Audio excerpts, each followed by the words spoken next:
അപ്പം നമ്മൾ +2 ഫിസിക്സിലെ ഒരു ചാപ്റ്ററാണ് ആൾട്ടർനേറ്റിംഗ് കറണ്ട് എ സി എന്ന് പറയൂ.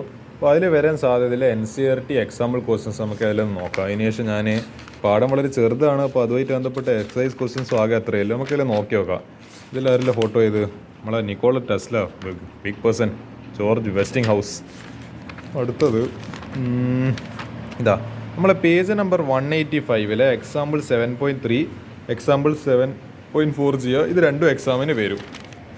അതേപോലെ പേജ് നമ്പർ 186 എക്സാമ്പിൾ 7.5 ചെയ്യുക, അതും എക്സാമിന് വരും. ഇനി വേറെ എന്തെങ്കിലും ക്വസ്റ്റ്യൻസ് ഉണ്ടോളി. പേജ് നമ്പർ 192 എക്സാമ്പിൾ 7.8 ചെയ്യുക, ഇത് എക്സാമിന് വരും. അതേപോലെ പേജ് നമ്പർ 193 എക്സാമ്പിൾ 7.10 ചെയ്യുക, അതും എക്സാമിന് വരും. അതായത് ഞാൻ ഇവിടെ ബ്യൂട്ടിഫുൾ ക്വസ്റ്റ്യൻ എഴുതിയിട്ടുണ്ട്. ആക്ച്വലി ഇത് at an airport and a person is made to walk through a metal detector. നമ്മൾ ഈ എയർപോർട്ടിലെല്ലാം പോകുന്ന സമയത്ത് നമ്മളൊരു മെറ്റൽ ഡിറ്റക്ടർ ഒരു വോൾ പോലെ ഇവിടെ ഇങ്ങനെ നമ്മൾ കടന്നു പോകണം. അപ്പോൾ നമ്മളെ കയ്യിൽ എന്തെങ്കിലും മെറ്റൽ ഉണ്ടെങ്കിൽ അതിങ്ങനെ അളാൻ മടിക്കും. അതിങ്ങനെ ഈ അളാൻ മടിക്കുന്ന ആ ക്വസ്റ്റ്യനായത്, ആ എക്സ്പ്ലെയിൻ ചെയ്യേണ്ട ക്വസ്റ്റ്യനായത്. നല്ല ബ്യൂട്ടിഫുൾ ക്വസ്റ്റ്യനാണ്. ഈ ക്വസ്റ്റ്യൻ നിങ്ങൾ എന്തായാലും ചെയ്യുക. എനിക്ക് ഇഷ്ടപ്പെട്ടൊരു ക്വസ്റ്റ്യനായത്. അപ്പോൾ ഇത് ഇത്ര ക്വസ്റ്റ്യൻസ് ഇതിലില്ലു. പിന്നെ എന്താ എക്സസൈസ് ക്വസ്റ്റ്യൻസ് ആകെ ഒരു 8 ക്വസ്റ്റ്യൻസ് ഇതിൽ നമുക്ക് വരാൻ സാധ്യതയുള്ളതൊക്കെ ഒന്ന് ഡിസ്കസ് ചെയ്യാം. അപ്പോൾ നമ്മളെ ഇതിൽ വരാൻ സാധ്യതയില്ല ആൾട്ടർനേറ്റീവ് കറണ്ടിൽ വരാൻ സാധ്യതയില്ല എക്സസൈസ് ക്വസ്റ്റ്യൻസ് നമുക്ക് നോക്കാം. ആകെ ഒരു 8 ക്വസ്റ്റ്യൻസ് അല്ലെങ്കിൽ ഞാൻ 4 ക്വസ്റ്റ്യൻസ് സെലക്ട് ചെയ്തിട്ടുണ്ട്. എല്ലാം ന്യൂമറിക്കൽസ് ആണ്. 60 മൈക്രോ ഫാരഡ്, മൈക്രോ എന്ന് പറയുമ്പോൾ 10⁻⁻�6 കപ്പാസിറ്റർ ഇസ് കണക്റ്റഡ് 1, അതായത് വോൾട്ടേജ് തന്നിട്ടുണ്ട്, നമ്മളെ ഫ്രീക്വൻസി തന്നിട്ടുണ്ട്, AC supply. Determine RMS value of കറണ്ടിൻ്റെ RMS. അപ്പോൾ VRMS തന്നിട്ടുള്ളത് 110 volt, frequency F 60 hertz, capacitive reactance XC = 1/2π എന്താണ് ന്യൂ, അല്ലെങ്കിൽ ഫ്രീക്വൻസി ഇൻറ്റു കപ്പാസിറ്റൻസ് C. അപ്പോൾ 1/2 × 3.14 ഫ്രീക്വൻസി 60 ആണ്. പിന്നെ എന്താ നമ്മളെ കപ്പാസിറ്ററിൻ്റെ ആയതുകൊണ്ട് നമ്മളെ C ആണ്. അപ്പോൾ 60 ഇൻറ്റു മൈക്രോൻ്റെ സ്ഥാനത്ത് 10⁻⁻�6. അപ്പോൾ എന്ത് ചെയ്യും, അത് ഫാരഡിലേക്ക് മാറും. അപ്പോൾ ഇത് ചെയ്യുന്ന സമയത്ത് 44.23 ഓൾമോസ്റ്റ് 44 ഓം കിട്ടും, റെസിസ്റ്റൻസ് കിട്ടും. ഇനി എന്ത് ചെയ്യുക, ഇത് വെച്ചിട്ട് കറണ്ട് കണ്ടുപിടിക്കുക. അപ്പോൾ VRMS = VRMS / XC. VRMS അല്ല ആക്ച്വലി ഇവിടെ IRMS = എന്താ VRMS / അതായത് നിങ്ങൾ ആലോചിച്ച് നോക്കുക, I = V/R. ആ റിലേഷൻ ആയത് I V XC എന്ന് പറയുമ്പോൾ റെസിസ്റ്റൻസ്, ഒരു തരം റെസിസ്റ്റൻസ് ആണ്, കപ്പാസിറ്റർ പ്രൊവൈഡ് ചെയ്യുന്ന റെസിസ്റ്റൻസ് അത്. അപ്പോൾ അത് R സ്ഥാനത്ത്. അപ്പോൾ 110 നമ്മളിപ്പോൾ കണ്ടുപിടിച്ച റെസിസ്റ്റൻസ് ചെയ്ത് കഴിഞ്ഞാൽ എത്ര ആൻസർ കിട്ടും, 2.49, ഓൾമോസ്റ്റ് 2.5 ആംപിയർ ആയിരിക്കും കിട്ടുന്ന ആൻസർ. അപ്പോൾ ഇതാണ് ഈ ക്വസ്റ്റിൻ്റെ ആൻസർ എന്ന് പറയുന്നത്. അടുത്ത ക്വസ്റ്റിന് ഇതും നമുക്ക് ഡിസ്കസ് ചെയ്യാം. Obtain the resonant frequency omega of A series LCR circuit with L എന്ത് തന്നിട്ടുണ്ട്, മറ്റേ ഇതെന്നായിരുന്നു നമ്മളെ ഇൻഡക്റ്റൻസ് ആണ്. അപ്പോൾ ഇൻഡക്റ്റൻസ് 2 തന്നിട്ടുണ്ട്, 2 ഹെൻറി. നമ്മളെ capacitance 32 micro farad, resistance 10 ohm. What is the Q value of this circuit? Q വാല്യൂം റെസൊണൻസ് ഫ്രീക്വൻസിയും ചോദിച്ചിട്ട്. അപ്പോൾ ഒമേഗ നമുക്കറിയാം, നമ്മളെ LCR സർക്യൂട്ട് നമ്മൾ പഠിച്ചിട്ടുണ്ട് 1 എന്താണ്, അല്ലെങ്കിൽ നമ്മളെ റെസൊണൻറ്റ് ഫ്രീക്വൻസി എന്ന് പറയുന്നത് RF, റെസൊണൻറ്റ് അല്ലേ, FR. ഇത് റെസൊണൻറ്റ് ഫ്രീക്വൻസിയിൽ ഇല്ല, എന്താണ് അല്ല റെസൊണൻസ് കണ്ടീഷനിൽ ഇല്ല ഫ്രീക്വൻസി. അപ്പോൾ ω/R നമുക്ക് എഴുതാം. അപ്പോൾ എന്താണ് 1/√LC. L എന്ന് പറയുന്നത് നമ്മളെ ഇത് ഇൻഡക്റ്റൻസ്, അപ്പോൾ C എന്ന് പറയുന്നത് കപ്പാസിറ്റൻസ്. 1/ എന്താണ് L എന്ന് പറയുന്നത് 2 ഇൻറ്റു എന്താ നമ്മളെ ഇത് എന്ന് പറയുന്നത് കപ്പാസിറ്റൻസ് എന്ന് പറയുന്നത് 32, പക്ഷേ 32 മാത്രമല്ല മൈക്രോയിലുണ്ട് 10⁻⁻�6. ഇത് കാൽക്കുലേറ്റ് ചെയ്യുന്ന സമയത്ത് 125 റേഡിയൻ/സെക്കൻഡ് അതായിരിക്കും നമുക്ക് എന്ത് കിട്ടുക, റെസൊണൻറ്റ് ഫ്രീക്വൻസി കിട്ടുക. ഇനി Q factor of the system circuit കണ്ടുപിടിക്കേണ്ടതിലേക്ക് എന്ത് ചെയ്യണം, L-ഉം C-യും വെച്ചിട്ട് നമുക്ക് ഇത് കിട്ടി. ഇനിയിപ്പോൾ എന്ത് ചെയ്യണം, L-ഉം R-ഉം C-യും കണക്ട് ചെയ്യുന്ന റിലേഷൻ വെച്ചിട്ട് നമുക്ക് എന്ത് കിട്ടുക, Q ഫാക്ടർ കിട്ടുക.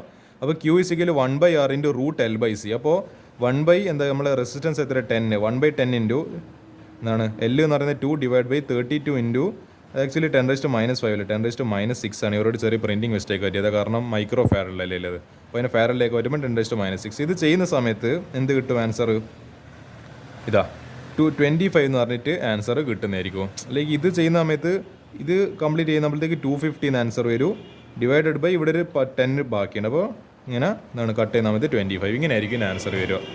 അടുത്തത് a charged 30 micro farad capacitor is connected to 27 milli henry inductor. അപ്പോൾ ഇതേത് കണ്ടീഷനാണ്, നമ്മളെ ഈ പറയുന്ന കപ്പാസിറ്ററും കൊടുത്തിട്ടുണ്ട്, അതേപോലെ തന്നെ നമ്മളെ എന്തായിരുന്നു കൊടുത്തത്, നമ്മളെ ബൾബിന് അതായത് ഇൻഡക്ടറും കൊടുത്തിട്ടുണ്ട്. അപ്പോൾ ഇൻഡക്ടറും കപ്പാസിറ്ററിൻ്റെ കേസായത്, അതിൻ്റെ രണ്ടിൻ്റെയും നമ്മളെ കോമ്പിനേഷനാണ്. What is angular frequency of free oscillations of the circuit? Angular frequency കണ്ടുപിടിക്കണം. നമ്മൾ ഇൻഡക്റ്റൻസ് എത്ര 27 മില്ലി ആയതുകൊണ്ട് 27 × 10⁻³ ചെയ്യണോ ഹെൻറി. കപ്പാസിറ്റർ മൈക്രോയിൽ തന്നുകൊണ്ട് 30 × 10⁻⁶ -6 farad. Four free oscillations angular frequencies should be resonant frequency. നമ്മൾ ഫ്രീ ആയിട്ട് സാധനം ഇങ്ങനെ ഓസിലേറ്റ് ചെയ്യണം. നമ്മൾ സിമ്പിൾ പെൻഡുലം ആലോചിച്ച് നോക്കി. ഇങ്ങനെ നമ്മൾ +1 പഠിച്ച സാധനം നിങ്ങളിപ്പോൾ ലാബ് ചെയ്യുന്നുണ്ടാവും. ഞാൻ ഇപ്പോൾ കാണിക്കുന്ന സംഭവം മനസ്സിലുണ്ട്. ഇത് സിമ്പിൾ പെൻഡുലോ എന്ത് ചെയ്യുന്നുണ്ടാവും? ഇതാ സിമ്പിൾ പെൻഡിൽ ഇങ്ങനെ മെല്ലെ റൊട്ടേറ്റ് ചെയ്യണം. അതാണ്.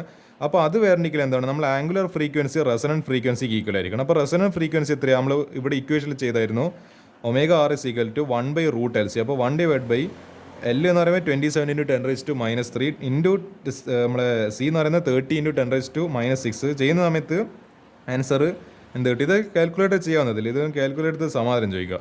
ആൻസർ ഇട്ട് 1.1 × 10³ radian/s. അതായിരിക്കും ആൻസർ എന്ന് പറയുന്നത്. വളരെ സിമ്പിൾ ക്വസ്റ്റ്യൻസ് ആണ്. അടുത്തത്, suppose initial charge on the capacitor in question 7. അതായത് ഈ ക്വസ്റ്റ്യനിലെ ഇനീഷ്യൽ ചാർജ് നമ്മൾ എത്രയായിട്ട് എടുക്കണം? 6 മൈക്രോ കൂളം ബാക്കി എടുക്കണം. അപ്പോൾ മൈക്രോ ആകുമ്പോൾ 6 × 10⁻³ എന്താണ് കൂളം ബാക്കിയിട്ട് നമ്മളതിനെ മാറ്റണം. What is total energy store in the circuit initially? What is total energy at later time? തുടക്കത്തിൽ നമ്മൾ ഒരു ചാർജ് 6 × 10⁻³ കൂളംബ് ഉണ്ടെന്ന് വിചാരിക്കും. അപ്പോൾ അതിൽ ടോട്ടൽ എനർജി എത്ര ആയിരിക്കും എന്നാണ് ചോദിക്കുന്നത്. അത് തുടക്കത്തിലുള്ള എനർജി, അതിന് ശേഷം കുറച്ച് കഴിഞ്ഞാൽ എത്ര എനർജി ഉണ്ടാവും. Given charge on the capacitor Q = 6 milli Henry അല്ല 6 × 10⁻³ അല്ല ഹെൻറി അല്ല 6 × 10⁻³ കൂളംബ്. നമ്മുടെ കപ്പാസിറ്റൻസ് നമ്മൾ ഈ ക്വസ്റ്റിനിൽ ഇല്ല പോലെ തന്നെ 30 × 10⁻⁶ farad given in question number 7. Energy store in circuit E = Q² (2C). ഇതെങ്കിലും ഓർമ്മയുണ്ടോ? നമ്മുടെ ഇലക്ട്രോസ്റ്റാറ്റിക് പൊട്ടൻഷ്യൽ ആൻഡ് കപ്പാസിറ്റൻസിൽ എനർജി സ്റ്റോർഡിനെ മറ്റേ കപ്പാസിറ്റർ അല്ല എനർജി സ്റ്റോർഡിനെ എന്തിനത് കപ്പാസിറ്ററേനു എനിക്ക് ഓർമ്മയില്ല. എന്തെങ്കിലും എനർജി സ്റ്റോർ ചെയ്തിട്ടുണ്ടാവും. അപ്പോൾ അതിൻ്റെ സംഭവമാണ് ഇത് പറയുന്നത് Q² എന്നത്, അല്ലെങ്കിൽ ½ QV² എന്നെല്ലാം പറയുന്ന ആ റിലേഷൻസ് ആയത്. അപ്പോൾ Q² അപ്പോൾ 6 × 10⁻³ ചാർജ് അതിൻ്റെ സ്ക്വയർ എടുക്കുക /2 × 30 × 10⁻². അപ്പോൾ 36 / 60 0.6 ജൂൾ വരും.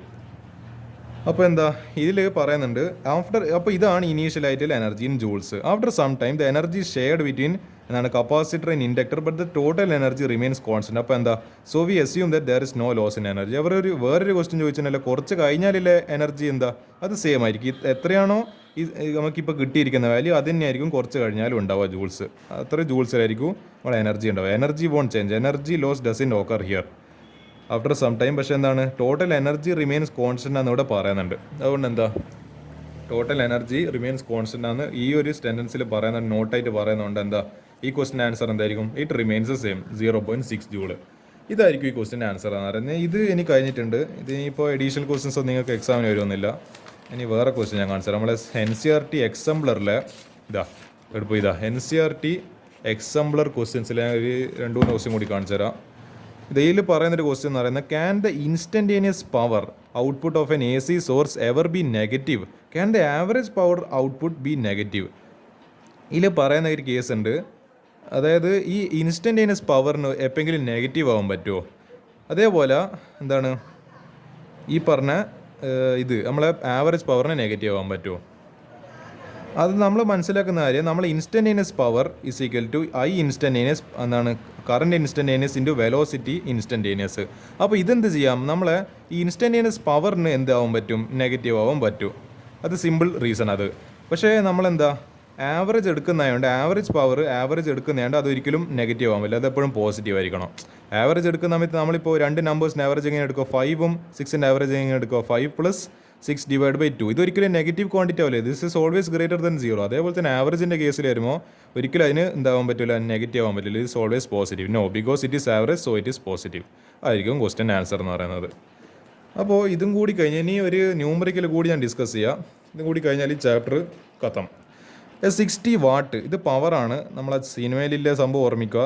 നമ്മളെ പവറിൻ്റെ യൂണിറ്റ് എന്താണെന്ന് വെച്ചിട്ട് വാട്ട് സേർ എന്ന് ചോദിച്ചാൽ അപ്പോൾ എന്താ പറയുക, ചങ്ങായി ചോദിച്ചതെന്ന് പറയേണ്ടത് എന്താ സാറേ ചോദിച്ചൊന്നും കൂടി റിപ്പീറ്റ് ചെയ്യണം. പക്ഷേങ്കിൽ അപ്പോഴത്തേക്ക് നമ്മളതിൻ്റെ യൂണിറ്റ് ശരിയായി കിട്ടി.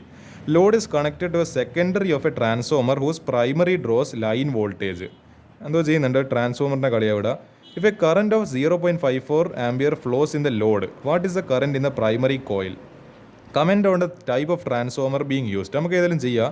നമ്മളെ പവർ = 60 വാട്ട് തന്നിട്ടുണ്ട്, കറൻറ്റ് എത്ര തന്നിട്ടുണ്ട്? 0.54 ആംപിയർ തന്നിട്ടുണ്ട്. വോൾട്ടേജ് എന്ന് പറയുന്നത് എന്താ, പവർ ഡിവൈഡ് ബൈ എന്താണ് കറൻ്റ് ആണ്. അപ്പോൾ 60 / 0.54 = ഈ 60 ഡിവൈഡ് ബൈ 0.54 54 ഡിവൈഡ് ബൈ 100 എന്ന് പറഞ്ഞിട്ട് മാറ്റി എഴുതാം. ഇതിങ്ങനെ ചെയ്യേണ്ട ആവശ്യമില്ല, ഞാൻ പിന്നെ വെറുതെ ചെയ്തതാണ്. നിങ്ങൾക്ക് കാൽക്കുലേറ്റർ അടിച്ചു കഴിഞ്ഞാൽ 110 വോൾട്ട് എന്ന് പറഞ്ഞിട്ട് ആൻസർ കിട്ടും. On average the input is half of the current. അപ്പോൾ എന്താ നമ്മൾ ഇൻപുട്ട് കറൻറ്റ് എന്ന് പറയുന്നത് നമ്മളെ ഇനീഷ്യലി ഇല്ല സാധനത്തിന് എന്താ പകുതിയാണ്. അപ്പോൾ എന്താ 0.54 ഡിവൈഡഡ് ബൈ ഇതാ ലോഡ് കറൻറ്റിൻ്റെ, അതായത് ഈ ലോഡ് ചെയ്യുന്ന കറൻറ്റിൻ്റെ പകുതിയാണ് നമ്മളെ ഇൻപുട്ട് കറൻറ്റ് എന്ന് പറയുന്നത്. അപ്പോൾ എന്താ അതിൻ്റെ പകുതി എന്ന് പറയുമ്പോൾ 0.54 പകുതി 0.27 ആംബിയർ. ഇതിൻ്റെ ആൻസർ വരുന്നത് ഇത് ഏത് ടൈപ്പ് ഓഫ് ട്രാൻസ്ഫോമർ ആണ്? The transformer is A step down transformer. കാരണം എന്താ കൂടിയ കറൻറ്റിൽ നിന്ന് ഹയർ കറൻറ്റ് ടു ലോവർ കറൻറ്റിലേക്കാണ് പോകുന്നത്. അല്ല നമ്മൾ പറയുന്നത് ഇതാ പ്രൈമറിയിൽ എത്ര കിട്ടിയിരിക്കുന്നത്, ഇതാ പ്രൈമറി കോയിലല്ലേ ചോദിച്ചാൽ പ്രൈമറി ഇൻപുട്ടാണല്ലോ പ്രൈമറി എന്ന് പറയുന്നത്. ഇൻപുട്ടിൽ എത്രയാണ്? Input means primary. ഇൻപുട്ടിൽ എത്ര ഇല്ലത്? 0.27 ഈ സംഭവം ആംബിയർ. അപ്പോൾ ഇത് ആക്ച്വലി കുറവല്ലേ ഈ ഒരു 0.54 വെച്ച് കമ്പയർ ചെയ്യുമ്പോൾ. അപ്പോൾ ഇൻപുട്ടിൽ വാല്യൂ കുറവാണ്. അപ്പോൾ നമുക്കറിയാം ഇൻപുട്ടിൽ പ്രൈമറിയിൽ വാല്യൂ കുറവും മറ്റ് നമ്മളെ ഔട്ട്പുട്ടിൽ വാല്യൂ കൂടുന്ന സമയത്ത് നമ്മൾ എന്ത് പറയും? ഈ പറഞ്ഞ അത് സ്റ്റെപ്പ് ഡൗൺ ട്രാൻസ്ഫോമർ ആയിട്ടാണ് നമ്മൾ പറയാറ്. അപ്പോൾ നമുക്ക് എന്ത് ചെയ്യുക? Transformer is A step down transformer. അപ്പോൾ എന്ത് ചെയ്യുക? ഈ ക്വസ്റ്റൻ എന്തായാലും എക്സാമിന് വരാൻ സാധ്യത ഒരു 0.01% ആണ്. പക്ഷേ എന്നാലും ഞാൻ വെറുതെ ഡിസ്കസ് ചെയ്തെന്ന് മാത്രം, അത്രയേ ഉള്ളൂ. ഈ ക്വസ്റ്റിനെ പറ്റി നിങ്ങൾ അധികം ആലോചിക്കേണ്ട ആവശ്യമില്ല. അപ്പോൾ നമുക്ക് എന്ത് ചെയ്യുക? ഈ ഒരു പാഠം അതോട് കൂടിയിട്ട് ക്ലോസ് ആയി. So that will be the end of this chapter. ഈ പാഠം നന്നായിട്ട് പഠിക്കുക.